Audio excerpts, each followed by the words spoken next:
Sean todos bienvenidos y bienvenidas a esta cápsula que trata acerca de la iglesia de Corinto. Mi nombre es Rebeca Colina. Corinto era una ciudad griega ubicada sobre el canal que divide el istmo que lleva el mismo nombre entre el Peloponeso y la Hélade, que une la parte sur de la península griega con el resto del territorio del norte. Este istmo tiene una anchura de 7 kilómetros. Esta ciudad, al ser marítima, ubicada entre dos puertos importantes, uno era el Equeo, sobre el Golfo de Corinto, a unos 3 kilómetros del norte, y el otro, el puerto de Cencrea, en el Golfo de Sarónica, aproximadamente a unos 10 kilómetros al este de Corinto, lo hacían una ciudad que gozaba de una situación súper estratégica para el comercio y para las comunicaciones, ya que las naves se ahorraban centenares de kilómetros al no tener que rodear todo el Peloponeso. Corinto fue durante un siglo, aproximadamente entre el 350 al 250 a.C., la ciudad más grande y más próspera de la Grecia continental. Posteriormente, como pertenecía o como era miembro de la Liga Aquea, entró en un conflicto grandísimo con Roma, que lo llevó a ser destruida en el 146 a.C. por el cónsul romano Lucio Mumio, quien quemó la ciudad, mató los hombres y vendió a las mujeres y a los niños como esclavos. Fue un tiempo de ruina difícil. La ciudad quedó desolada durante aproximadamente 100 años. Y posteriormente Julio César la reedifica en el 44 a.C. e inmediatamente se convirtió de nuevo en una ciudad riquísima con una gran población de comerciantes, funcionarios romanos, artesanos. Había también muchísimos esclavos. Se dice que conformaba aproximadamente 2/3 del total de la población de la ciudad. Y en los tiempos de Pablo se calcula que unos 300.000 era el número de ciudadanos libres y 500.000 los esclavos. Corinto era la capital de la provincia romana de Acaya, que estaba gobernada por un procónsul, y en los tiempos de Pablo este procónsul se llamaba Galión. Eso lo podemos ver en Hechos 18, versículo 12, que dice que cuando Galión llegó a ser gobernador de Acaya, unos judíos se habían levantado contra Pablo y lo llevaron ante el gobernador para juzgarlo. Otra característica de Corinto era la mezcla de culturas, la cual era muy pronunciada, como puede verse por las distintas deidades que se adoraban, contándose entre ellas muchas orientales como Isis y Serapis, pero el santuario principal era el de la diosa Afrodita. Al sur de la ciudad había un monte de 550 metros de altura con laderas abruptas en cuya cumbre estaba la ciudadela con el templo de Afrodita. Había más de 1000 prostitutas consagradas que hacían su oficio, pues la diosa del amor también era la diosa de la fertilidad y de los marineros.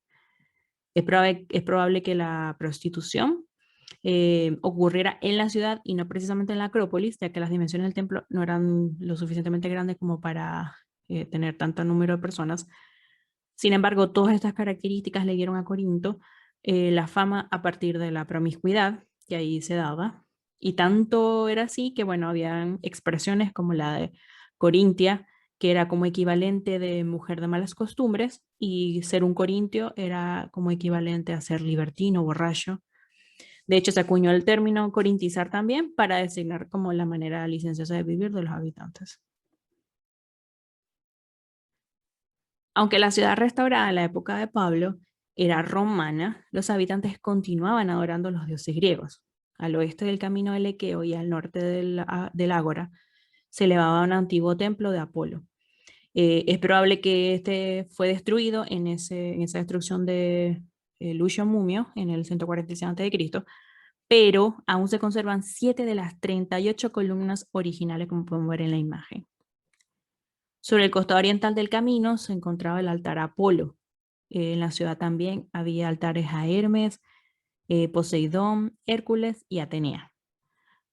Corinto tenía un famoso templo también dedicado a Asclepio, que es el dios de la sanidad, y a su hija Igeia. Alrededor del templo se construyeron varios edificios para los enfermos que acudían para ser sanados. Y los pacientes cuando iban dejaban en el templo réplicas de arcilla de la parte del cuerpo que se les había curado. Y entre las ruinas se han hallado algunas de estas réplicas. Pero, como dije anteriormente, el culto pagano más significativo de Corinto era la adoración a Afrodita. Y bueno, es impactante porque este culto había florecido en la antigüedad, o sea, en la antigua ciudad, antes de la destrucción en el 146 que comenté, pero luego en la reconstrucción revivió durante este tiempo de la ocupación romana. El primer ministerio amplio de Pablo ocurre en una iglesia fue en Corinto. Las visitas del apóstol Pablo a Corinto aparecen registradas en el libro de los Hechos. Podemos ver en el capítulo 18 y en el capítulo 20 también. Entonces, en la primera fue durante su segundo viaje misionero. Allí se detuvo aproximadamente 18 meses, entre el 52 y el 53 después de Cristo. Funda la iglesia y de hecho desde allí escribió las 2 epístolas a los tesalonicenses. Galión, hermano del filósofo Séneca, ejercía entonces las funciones de procónsul durante el imperio de Claudio. Y allí creció una iglesia a la que Pablo escribió las 2 epístolas que conocemos, primera y segunda de Corintios, y luego volvió a visitar Corinto en el año 58 después de Cristo, donde permanece como unos 3 meses, eso lo podemos ver registrado en Hechos 20. Y allí redactó la epístola a los romanos. Los judíos tramaron un complot contra su vida y dejó la ciudad. Y en su carta a Timoteo, el apóstol sugiere que hizo por lo menos una visita posterior a Corinto después de su primer encarcelamiento en Roma, en 2 Timoteo 4:20. Y 2 de sus cartas más largas que se han conservado son las que escribió precisamente a esta iglesia en Corinto.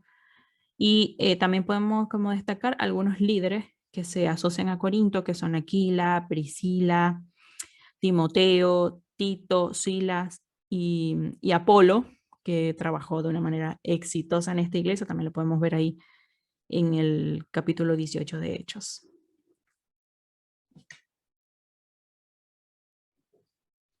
Como el apóstol Pablo escribió su carta a los romanos desde Corinto, como dije anteriormente, en su tercer viaje misionero, es evidente que este de alguna manera influyó en las palabras del apóstol. Lo podemos como leer este pasaje en Romanos 1, especialmente los versículos 18 al 32.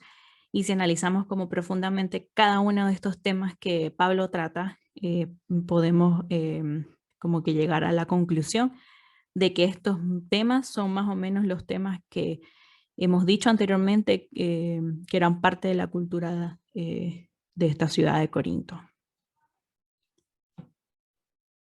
En resumen, la ciudad de Corinto, tal como la encontró Pablo, era cosmopolita, compuesta por personas de diversos trasfondos culturales, ubicada cerca del sitio de los Juegos Ístmicos también que llevaban a cabo cada 2 años, probablemente de ahí también Pablo utiliza cierto lenguaje atlético en sus escritos. Los corintios, perdón, disfrutaban tanto del placer de estos juegos como de la riqueza de los visitantes que dejaban en la ciudad. Mientras los barcos eran trasladados a través del istmo, los marineros iban a la ciudad a gastar su dinero en los placeres de Corinto y aún en una era de inmoralidad sexual, Corinto era conocida por también su estilo de vida de libertinaje. Así que estos datos nos ayudan a entender el trasfondo de lo que vivía nuestros hermanos en esta iglesia y también nos da como que esta oportunidad de entender el por qué Pablo escribe como escribe esta carta a esta iglesia. Damos muchísimas gracias a Dios por su palabra y por la oportunidad que nos da de poder de conocer más acerca de estos lugares y estos trasfondos para entender muchísimo más la historia de la iglesia y la historia como cristianos. Esperamos que haya sido de bendición para cada una de sus vidas y que Dios les bendiga grandemente.